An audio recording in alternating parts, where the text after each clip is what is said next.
রণে বনে জলে জঙ্গলে যেখানে বিপদে পড়িবে আমাকে স্মরণ করিও, আমি তোমায় রক্ষা করিব। নমস্কার দর্শক বন্ধুরা, আজ 19শে জ্যৈষ্ঠ ইংরাজি 3রা জুন মঙ্গলবার আবার একটি নতুন ভিডিও নিয়ে আমরা আপনাদের সামনে হাজির হয়েছি। বন্ধুরা, আজ ত্রিকালদর্শী বাবা লোকনাথের তিরোধান দিবস। এই দিন বাবা লোকনাথ ইহলোক ত্যাগ করে পরলোক গমন করে। তাই প্রতি বছর জ্যৈষ্ঠ মাসের এই 19 তারিখ পালন করা হয় বাবা লোকনাথের তিরোধান দিবস। বলা হয়, আজ যারা বাবা লোকনাথের ভক্তি ভরে পুজো করেন তাদের জীবন থেকে সকল প্রকার বাধা বিপদ দূর করেন স্বয়ং বাবা লোকনাথ। তাদের জীবনের সকল ইচ্ছে পূরণ করেন স্বয়ং তিনি। আজ হয়তো আপনারা অনেকেই ভক্তি এবং নিষ্ঠা সহকারে বাবা লোকনাথের তিরোধান দিবসের পুজো করবার ব্রতী হয়েছে। বন্ধুরা, আপনারা সকলেই জানেন, কোনো ব্রতের পূর্ণ ফল পেতে সেই ব্রতের ব্রতকথা এবং পাঁচালী অবশ্যই পাঠ বা শ্রবণ করতে হয়, তবেই সেই ব্রতের পূর্ণ ফল পাওয়া যায়।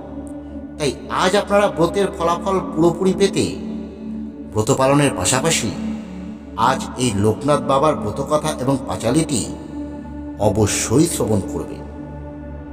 তবে যারা আজ কোনো কারণে এই ব্রত পালন করতে পারছেন না, তারাও যদি আজ সারাটি দিনের মধ্যে যে কোনো সময় এই ব্রতকথা এবং পাঁচালীটি শুধু শ্রবণ করতে পারেন, তাহলে তারাও বাবা লোকনাথের বিশেষ আশীর্বাদ গ্রহণ করতে পারবে। তাদের জীবন থেকেও কেটে যাবে সকল প্রকার বাধা বিপদ, সকল প্রকার সমস্যা। তাদের ইচ্ছেও বাবা খুব তাড়াতাড়ি পূরণ করবে। তাহলে বন্ধুরা, আসুন শ্রবণ শুরু করি বাবা লোকনাথের পাঁচালী এবং ব্রতকথা। ত্রিকালজ্ঞ মহাযোগী লোকনাথের জয়, পাপী তাপী উদ্ধারিতে হলেন উদয়। এসো এসো পাপী তাপী আর ভক্তজন, লোকনাথ বাবার কথা করহ শ্রবণ। আবির্ভূত হন বাবা কচুয়া গ্রামেতে, জন্মিল লোকনাথ ঘোষাল গৃহেতে। পিতা রামকানাই ঘোষাল, কমলা দেবী মাতা, ধর্মপরায়ণ তিনি, সতী পতিব্রতা। 11 বর্ষ যাবে লোকনাথ হল, ভগবান গাঙ্গুলি তারে সন্ন্যাস দীক্ষা দিল।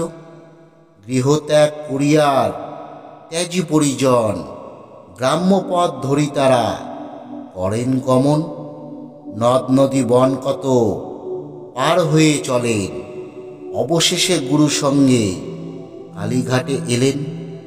বেণীমাধব বাল্যসাথী সঙ্গতেই ছিল, শিষ্যদ্বয় গুরু নানা যোগ শিখাইল।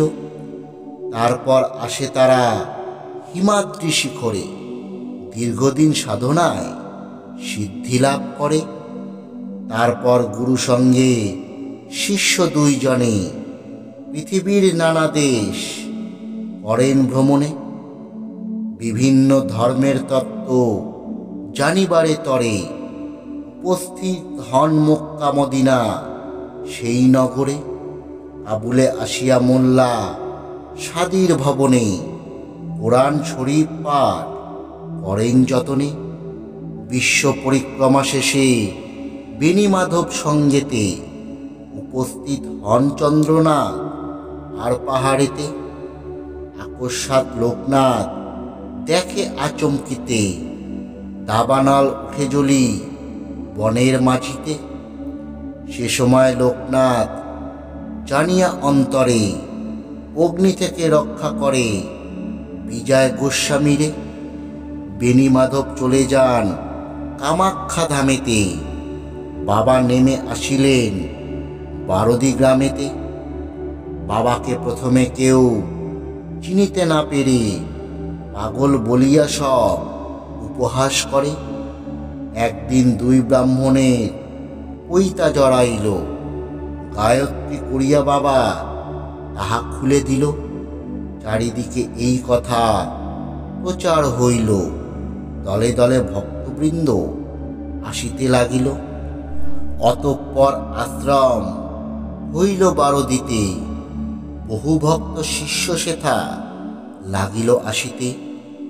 পাপী তাপী রোগী কত আসিল তথায়, সবাকার কষ্ট বাবা করে নিরাময়। শিষ্য আর ভক্তে বাবা বলেন এ কথা, আমাকে ঠাকুর রূপে পূজা করা বৃথা। শ্রদ্ধা ভক্তি নিয়ে যেবা আমারে ডাকিবে, অবশ্যই সেই ভক্ত মোর সাড়া পাবে। আমি নেই এ কথা করোনা মনেতে, ছিলাম আছি থাকব সদা তোদের মাঝেতে। জলে স্থলে যখনই বিপদে পড়িবে, তখনই আমার কথা স্মরণ করিবে। এই রূপে লোকনাথ কত লীলা করে, কার সাধ্য সেই সব বর্ণিবারে পারে। 160 বৎসর বাবার বয়স হইল, মর্তধাম ত্যাজিতে বাবার ইচ্ছা হইল। 1297 সাল 19 জ্যৈষ্ঠতে দেহত্যাগী যান বাবা অমর লোকেতে। যার ঘরে বাবার চিত্র রাখিবে যতনে, অন্ন কষ্ট থাকিবে না তাহার ভবনে। রোগ শোক দুঃখ কষ্ট সব দূরে যাবে, পুত্র পৌত্র সহ সবে আনন্দে থাকিবে। বাবার পাঁচালী যে বা পড়ে কিংবা শোনে, পুণ্যবান সেই জন সদা রেখো মনে। কোনো মন্ত্র কোনো দীক্ষা নাই তার নামে, তার নামই মহামন্ত্র এই মর্তধামে। যত বেশি তার নাম উচ্চারিত হবে, মানব কল্যাণ তত অধিক হইবে। জয় জয় লোকনাথ জগতের পতি, তব পদে অধমের থাকে যেন মতি। যেন বলে দৈত্য ভাব করিলে বর্জন, তোমার নামেতে মুক্ত হয় জীবগণ। তিলকের গুরুরূপে প্রকাশ ধরায়, প্রণমী হে লোকনাথ তোমার রাঙা পায়। অথ শ্রী শ্রী বাবা লোকনাথের পাঁচালী সমাপ্ত।